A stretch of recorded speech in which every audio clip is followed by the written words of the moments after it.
going to make a jet ski stand so we won't have to use the trailer to work on the jet skis. Now we're going to Harbor Freight to buy some casters. Harbor Freight. Lots of choices for casters. I think these should do the trick. Skull. Now we're at Home Depot. We're going to buy some screws and some wood.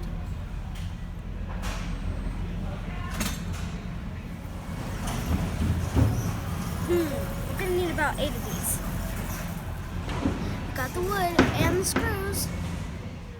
We're home now. I'm just trying to reach this saw.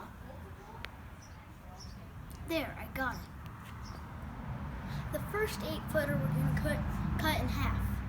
These two will be our stringers.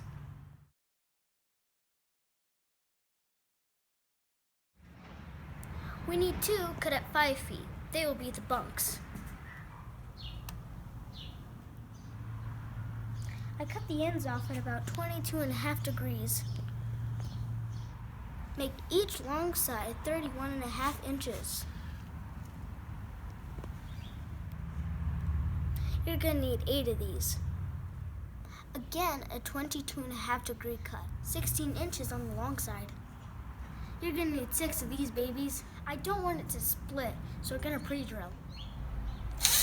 This should keep my hands from getting tired. Assemble one side on the ground.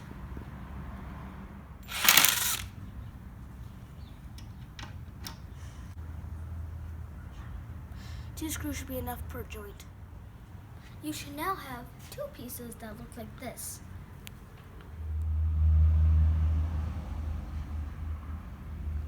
The bit broke off in the screw. How sad.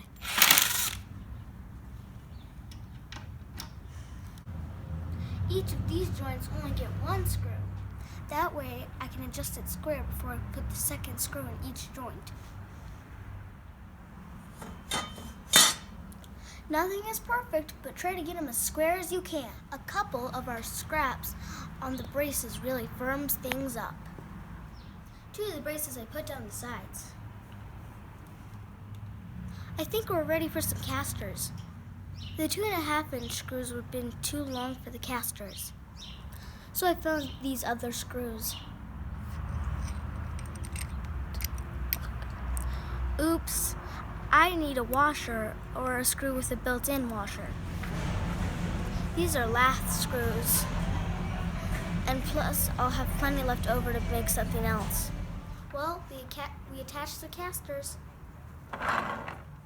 The height is pretty much right, so it matches up with the trailer.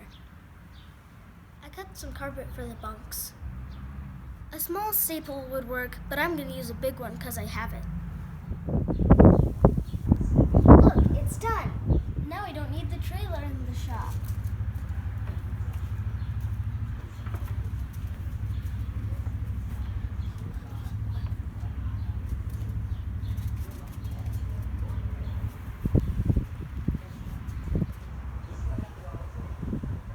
We're ready to tow to the lake. Just wish I knew how to drive.